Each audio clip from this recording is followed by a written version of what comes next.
आज फ्रेंड्स आपण मानक शेयर करी चिकेन रेसिपी तो आज आम प्रस्तुत करवा काश्मीर चिकेन मसला बा स्पाइसी चिकेन मसला। तो फुल वीडियो को वाच करूँ, बहुत ही यूनिक लगे।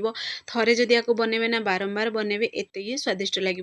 तो चलतु लेट नक रेसिपी आज आम प्रस्तुत करवा। नमस्कार, जय जगन्नाथ फ्रेंड्स, झिली कुकिंग को आपण मानक अनेक अनेक स्वागत। तो प्रथम गोटे आम डेक्ची नवा, ताको हाई फ्लेम में रखिक अल्प टिके से रिफाइन तेल एड करवा। गोटा मसला देखो गोलमरीच अलैच पुणी से चक्र फूल एड कर पुणी से अल्प टिके तेजपत्र पुणी से एड कर डालचीनी टी आमर गोटा मसला फ्राए हो सारा पर लंबा लंबा पीसेस रे कटिंग होता पियाज को एड करवा। ये मुझे पूरा पूरी पतला पतला पीसेस रे कटिंग कर देखिए। पतला पतला जब पीसेस रे पियाज कटिंग करेंगे ना कुकिंग भी फास्ट हम, पियाज आमर जल्दी सीझीज। तो ये चलतु से दबा स्वाद अनुसार लुण लुण एड करने द्वारा पियाज जल्दी सॉफ्ट बनीज, जल्दी पूरा देखिए आपण मैंने जल्दी पूरा कुक हो, कुकिंग भी फास्ट हम। से मुझे प्रथम ही लुण एड कर दीजिए। जी आपने चिकेन नहीं से अनुसार लुण देदेवे। पुणी देखो परफेक्टली पूरा आम पियाज पूरा फ्राए भी हो सारा, केते बढ़िया पूरा कलर पूरा चेंज हो सारा, पूरा सॉफ्ट भी बनीगला। तो देखो पाखर भी देखा तेल भी चारि साइड पूरा देखागला। तो ये चलतु से एड करवा अदा रसुण पेस्ट। तो अदा रसुण पेस्ट एड कर भल से आपको मिक्स कर कषि हवा दबा। तो जी आप चिकेन नहीं से अनुसार पियाज एड करेंगे, से अनुसार अदा रसुण एड करेंगे। तो ये चलतु हाई फ्लेम रे ही सब आम ये प्रोसेस बनवा। तो आम से अदा रसुण पेस्ट भी भल से आपको मिक्स कर कषि हवा दबा। फुल वीडियो को वाच करंतु फ्रेंड्स, पूरा ट्रिक सहित आपण मानक शेयर करी। जब स्किप करदेवे टोटाल जान ही पारे। तो देखो अदा रसुण भी परफेक्टली पूरा कषि भी आमर हो सारा। तो ये चलतु से एड करवा टमाटो। ये पूरा मु दुईटी टमाटो को पूरा पतला पतला पीसेस रे कटिंग करी एड करछि। तो आपण मैंने चाहिए एड करेंगे ना स्किप भी करेंगे। जदि टमाटो देखिए एड करने द्वारा तार पूरा माने कलर भी चेंज हो जाए और खाया टेस्टी लगे। तो टमाटो को ये पतला पतला पीसेस रे कटिंग अच्छी, जेहेतु देखिए पतला पीसेस रे कटिंग कले जल्दी कुकिंग फास्ट हम। तो देखो टमाटो भी परफेक्टली पूरा सीझी भी गला। तो आपण मैंने देखी ही जापे केते बढ़िया पूरा मसला आमर कषि हो सारा।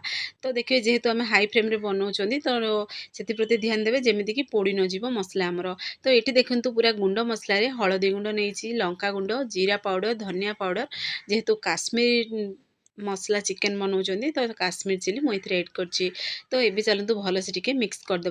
ये लंकार क्वांटिटी अधिक रही, जी आप लंका खाइबे से अनुसार ये एड करेंगे। तो मसला को भल से आम कषि हवा दबा, जमी मसला आमर पोड़ी न जीव। जार को क्लीन कर अल्प टिके से पानी देदेबा, पुणी थे आपको मिक्स करवा। तो देखो ये कंटिन्यू पूरा मिक्स करेंगे। तो देखो परफेक्टली मसला भी आमर पूरा कषि भी हो सारा, केते बढ़िया पूरा क्रीमी टेक्सचर आसी।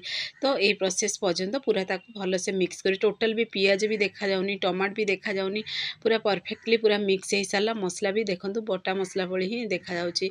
बहुत ही यूनिक स्टाइल बनिकी आमर पूरा रेडी भी हो सारा। तो ये चलतु ये मुझे 1 kg चिकेन नहीं भल से पूरा क्लीन कर पूरा धोई देछि। तो ये चलते से चिकेन को भी से एड कर पूरा हाई फ्लेम रे ही चिकेन भी आम से मिक्स करवा। तो देखो ये प्रोसेस रे मिक्स कर चिकेन को आम कषि हवा दबा। तो देखो ये भल से मिक्स करदे। पुणी चलतु से एड कर आलू, जेहेतु पिला माने आलू खाइबा पसंद करती। तो मुझे एड कर आपण मैंने चाहिए एड करेंगे, ना स्किप भी करेंगे। तो ये देखो आलू को बड़ बड़ पीसेस रे कटिंग करी आलू चुपा को बाहर न करी मुझे एड कर। तो आलू को एड कर पुणी थे आपको मिक्स करदे। ये कंटिन्यू पूरा मिक्स कर मसला पूरा कषि हवा दबा आलू चिकेन को। तो देखो पूरा कलर भी पूरा चेंज हो सारा, कषि भी आमर परफेक्टली पूरा हो भी सारा। तो देखो आपण मैंने देखी ही जापे, जेहेतु आज आम स्पाइसी चिकेन बा काश्मीर चिकेन बनाऊँ, तो अल्प टिके कंचा लंका नहीं, कंचा लंका एड करवा तार फ्लेवरटा बहुत बढ़िया आसो। तो आपण मैंने चाहिए एड करेंगे, ना स्किप भी करेंगे। जब राग खाइबा पसंद करते ताले आपण मैंने स्किप करेंगे। पुणी चलतु ये एड करवा दही। ये गोटे छोट गिनारे गोटे गिना देछि घर बसा दही ही एड करछि। तो देखिए दही जमी अधिका खटा नथिबो सेति प्रति टिके ध्यान देवे। दही एड करवा द्वारा देखिए पूरा चिकेन ग्रेवी ना बहुत यूनिक बनिबो, तार स्ट्रक्चर बहुत बढ़िया आसो। तो ये चलतु आम ढक्कन को पूरा 5 मिनट पर्यंत बंद कर पूरा स्लो आंच रे सिझा दबा। 5 मिनट पर देखो परफेक्टली पूरा कषि भी हो सारे, आपण मैंने देखी ही जापे। आर स्मेल भी बहुत ही यूनिक आसुची। तो देखंतु एबे चलंतु एथिरे अल्प टिके आमे दबा गरम पानी मु एठी देइची सब बेले देखिबे गरम पानी ही ऐड करिवे तो गरम पानी ऐड करबा द्वारा देखिबे कुकिंग भी फास्ट हो आउ पांचिया स्वाद भी आसीबनी तो एबे पुनी थरे आउ 5 मिनिट पर्यंत टिके ढक्कन को बंद कर दबा तो देखंतु आउ 5 मिनिट पर आपण मानु ढक्कन बाहर करी देखौची तो लास्ट एबे चलंतु फ्रेश गुंड मसला पाउडर ऐड करबा तो आपण मान चाहिले बिरयानी मसला भी एठी ऐड करि परिबे सब बेले देखिबे फ्रेश गुंड मसला पाउडर जदी गुटा मसला पाउडर जदी ऐड करिवे ना तो गोटा मसला को हल्का फ्राए करी कुटनी साहाଯ୍ୟରେ एठी मु कोटिकी सेतिर ऐड करची तो देखंतु केते बढ़िया पूरा कलर भी आसीची तो फ्रेश जदी ऐड करियो तो तार स्मेल ला बहुत बढ़िया आसीबो तो एबे हमें लास्ट रे हमें गोटे चामच दबा देसी घी ऐड करबा देसी घी ऐड करबा द्वारा तार फ्लेवरटा बहुत बढ़िया आसीबो पुणी आमे लास्ट रे अल्प टिके सेतिर दबा धनिया पत्र आपण मान चाहिले कस्तूरी मेथी भी ऐड करि परिबे पुणी दबा ताकू जेहेतु रेस्टोरेंट ढाबा स्टाइल रो बनेबा को हेले सब बेले देखिबे कोयला तड़का देबे बा कोयलार फ्लेवर जदी सेथिरे देबे